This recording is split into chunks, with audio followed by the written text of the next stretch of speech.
Yan, niluto ako ng gulay, kalabasa, sitaw, at saka mais. Lagyan ko siya ng dahon sa saluyot. Yan. Para may green-green.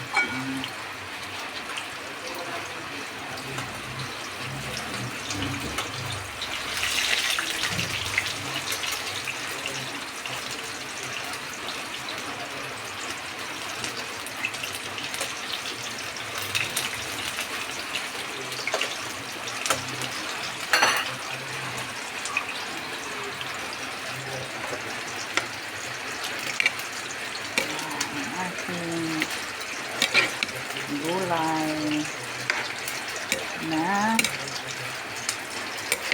may mais at saka may saluyot. Yan. Yan na. Tapos may paksiw din ako na isda. Tapos may pinirito din na tukwa. Yan ang ating hapunan namin. Ayan. Ito din, may pinaksil ko na isda. Ayan. Tapos may gulay. Tapos may tukwa. Ito na ang aming ulam sa hapon.